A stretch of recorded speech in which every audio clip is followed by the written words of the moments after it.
नया रास्ता पाठ 21। अभी 20 तक तो आपने पढ़ ही लिया होगा कि किस तरह से मीनू अमित से मिलकर आती है और उसकी सारी गलतफहमियां दूर हो जाती है और अमित के प्रति जो अब तक वो घृणा करती थी, अब कहीं ना कहीं घृणा की जो भावना है अब वो स्नेह में बदल चुकी है।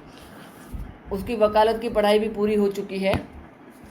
आज मीनू को नीलिमा के घर जाना था, पर वह आज कुछ अधिक उदास थी। उसके मस्तिष्क में एक अजीब सी परेशानी थी जिससे आज तक वह इतनी घृणा करती थी, उसी के लिए आज इतनी परेशान क्यों, वह स्वयं ही कुछ नहीं समझ पा रही थी। हॉस्टल पहुंचने पर उसने अपना सब सामान एकत्र करना आरंभ कर दिया। अब उसका यहाँ एक पल के लिए भी दिल नहीं लग रहा था, क्योंकि उसके मन में भी अमित के प्रति विचार चल रहे थे कि सच में जिसके लिए वो घृणा करती थी आज उसके प्रति इतनी स्नेह की भावना क्यों, क्या हुआ आखिर उसके मन को। और वह एक दिन बाद जाने वाली थी मीरापुर, लेकिन वह उसी दिन वहाँ से चली जाती है। वह अपने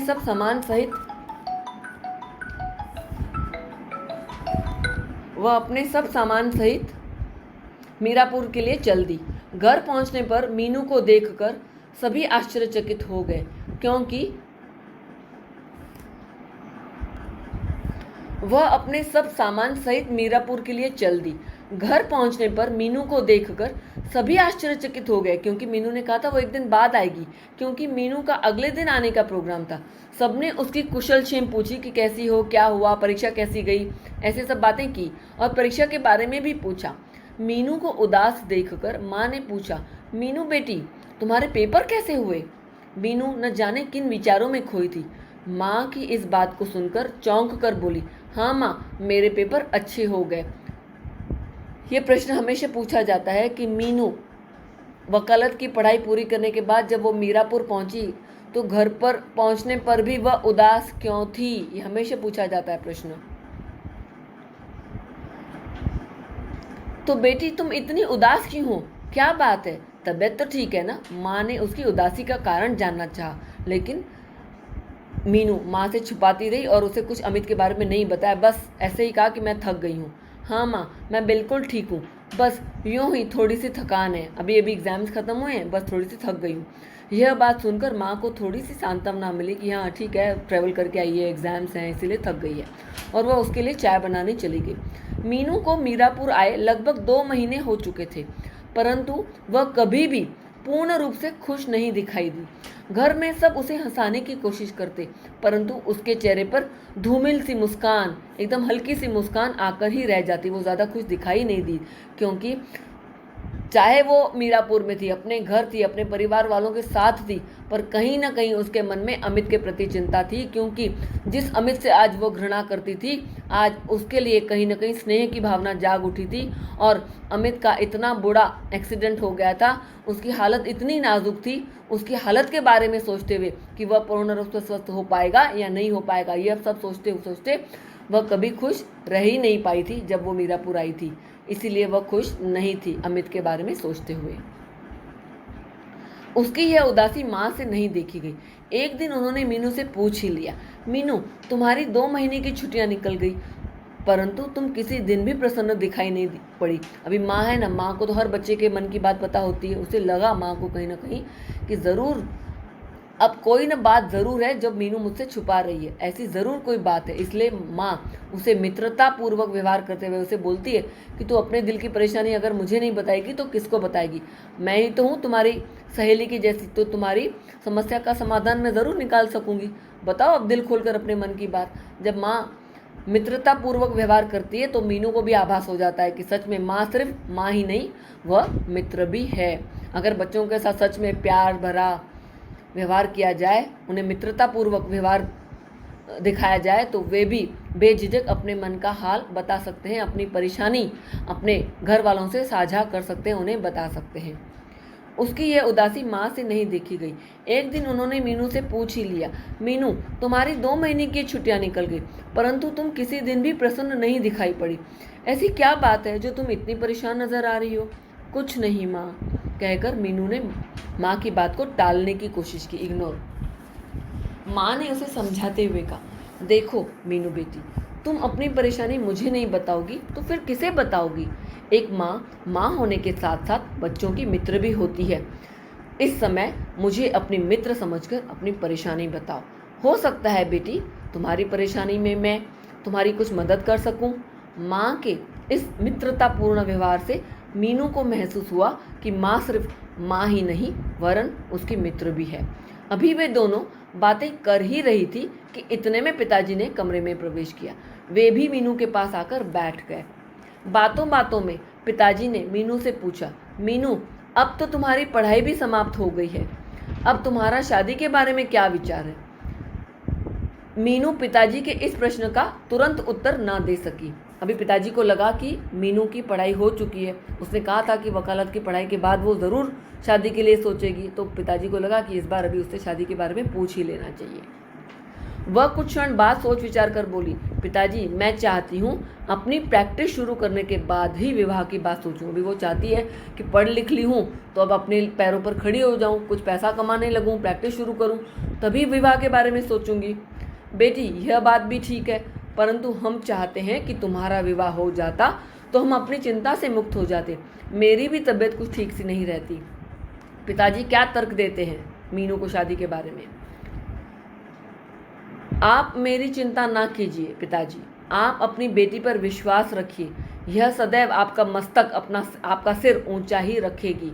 हाँ मीनू, तुम मेरी बेटी नहीं वरन एक होनहार बेटा हो। ये भी अवतरण पूछा जाता है। पिताजी अपनी बेटी को बेटे समान समझते थे, क्योंकि मीनू भी एक लड़के के समान पढ़ लिख गई थी। पढ़ लिख कर आज वो वकील बन चुकी थी, इसलिए उन्हें गर्व था अपनी बेटी पर कि वो पढ़ लिख कर बेटे की तरह तैयार हो गई थी। परंतु फिर भी समाज के कुछ नियम होते हैं। जब तक बेटी का अपना घर नहीं हो जाता तब तक माता पिता को चैन कहाँ मिलता है। मतलब जब तक, क्योंकि बेटी को तो पराया धन ही माना जाता है, जब तक वह पति के घर नहीं चली जाती, वह ससुराल नहीं चली जाती, तब तक माता पिता को चैन कहाँ, क्योंकि समाज भी उन्हें चैन से जीने नहीं देता। तभी मीनू बात पलटते हुए पिताजी से बोली, पिताजी आजकल में मेरा परीक्षा फल आने वाला है, मेरा रिजल्ट आने वाला है। मैं चाहती हूँ कि मैं तुरंत ही रजिस्ट्रेशन कराकर प्रैक्टिस शुरू कर दूँ। ठीक है मीनू, जब इतना पढ़ी लिखी हो तो प्रैक्टिस तो शुरू करनी ही है, पर कहाँ करने का विचार है। मीनू ने कुछ सोच विचार कर उत्तर दिया, मैं समझती हूँ कि मेरठ ही ठीक होगा। ये प्रश्न पूछा जाता है कि मीनू ने प्रैक्टिस के लिए मेरठ को ही क्यों चुना, क्योंकि मेरठ बड़ा शहर है और वहाँ पे उसकी पढ़ाई भी हो चुकी है, और मीरापुर जैसे छोटे कस्बे में अपने आप को स्थापित करना आसान नहीं होगा, इतने केसेस नहीं मिलेंगे। इसलिए मीनू ने निर्णय लिया कि मेरठ में रहकर ही प्रैक्टिस करनी चाहिए, क्योंकि अब वो उस शहर से परिचित भी हो चुकी थी, तो इसीलिए वह चाहती थी अपनी प्रैक्टिस वहीं पर शुरू करें। मेरठ, तुम्हारी मेरठ की इच्छा है तो मेरठ में ही प्रैक्टिस शुरू कर लेना, तुम्हारी खुशी में ही हमारी खुशी है। ये प्रश्न पूछा जाता है, तुम्हारी माता पिता, तुम्हारी खुशी में ही हमारी खुशी है, इस बात का अर्थ स्पष्ट कीजिए। माता पिता हमेशा ही जिस तरह से दयाराम जी जो भी मीनू कहती उसकी हर बात में हाँ मिलाते, उसकी बात का समर्थन करते, तो माता पिता को भी जब बच्चे स्वयं आत्मनिर्भर हो जाते हैं, जब बच्चे खुद दृढ़ निश्चयी हैं, जिम्मेदार हैं, तब अगर हम उनकी हाँ में हाँ मिलाते हैं, उनके फैसलों को हम नज़रअंदाज नहीं करते, उनके फैसलों में हम अपना साथ देते हैं, तो बच्चों को भी अपना काम करने में आसानी होती है। और बच्चे जिस बात में खुश हैं उस बात में माता पिता को भी खुशी मिलती है। यह कहकर पिताजी वहाँ से चले गए। कुछ देर तक मीनू व माँ चुपचाप बैठी रही।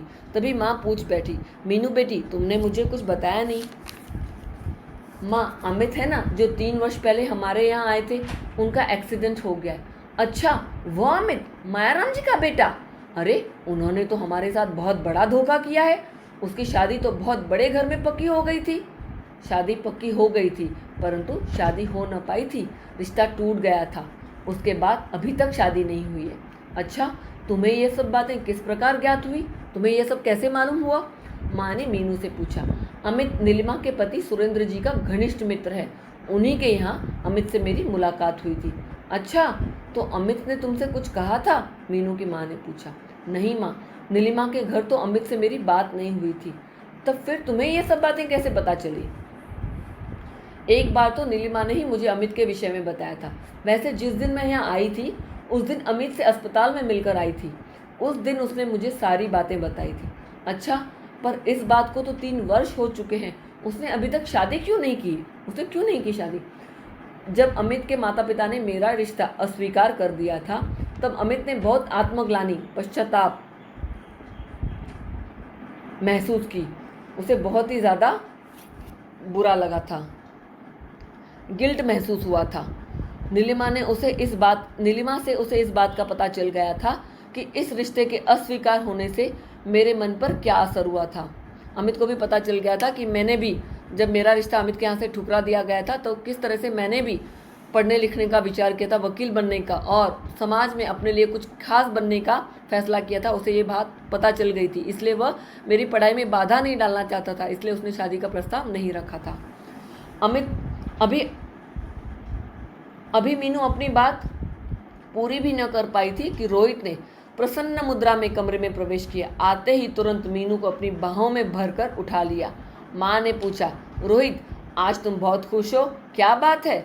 हाँ माँ, आज मीनू दीदी का रिजल्ट निकला है। अपने परीक्षाफल के बारे में जानकर मीनू का हृदय भी प्रसन्नता से झूम उठा। आज उसे आभास हुआ वह एक अबला नारी नहीं, वरन उसमें भी बहुत कुछ करने की क्षमता है। आज उसे महसूस हुआ कि नारी अबला नहीं सबला है। अगर उसे भी मौका दिया जाए, उसे भी पढ़ाया लिखाया जाए, तो वो भी लड़कों के समान, पुरुषों के समान समाज में पढ़ लिख कर अपने लिए कुछ खास नाम हासिल कर सकती है। उतना ही पैसा कमा सकती है जितना कि एक लड़का पैसा कमाता है।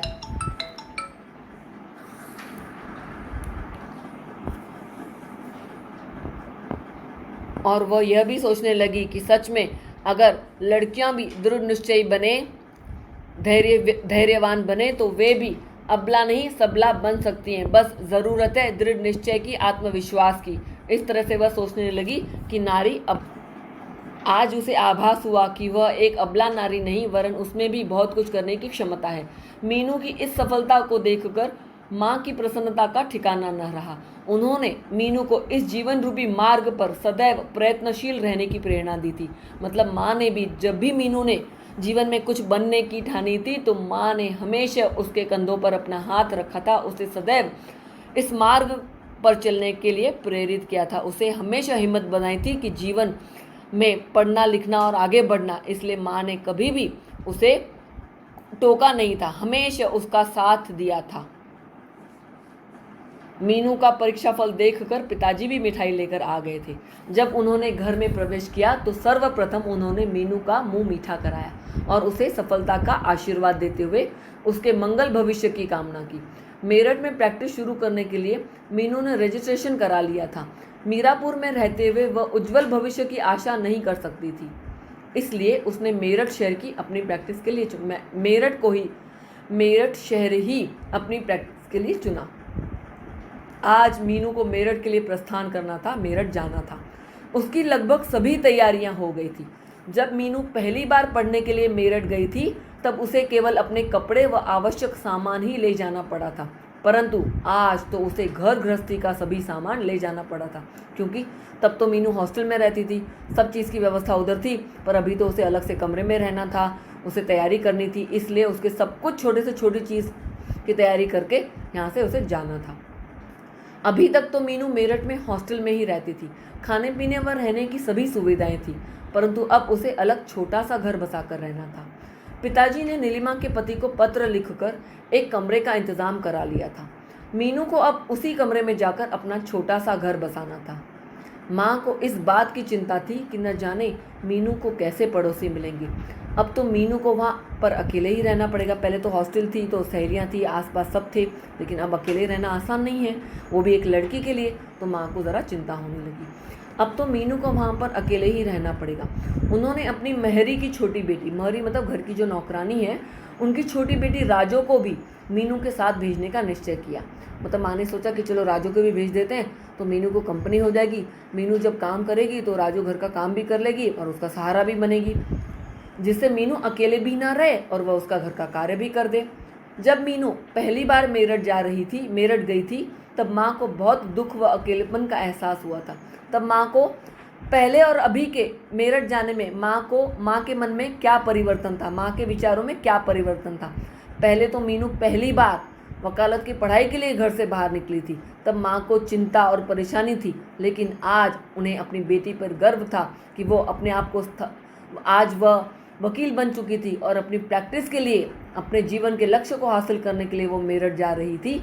इसलिए माँ को बहुत ज़्यादा अपनी बेटी पर गर्व महसूस हो रहा था कि उनकी बेटी समाज में अपने आप को स्थान बनाने के लिए जा रही है, अपने लिए कुछ हासिल करने जा रही है, तो उनके मन में बहुत ज़्यादा खुशी थी।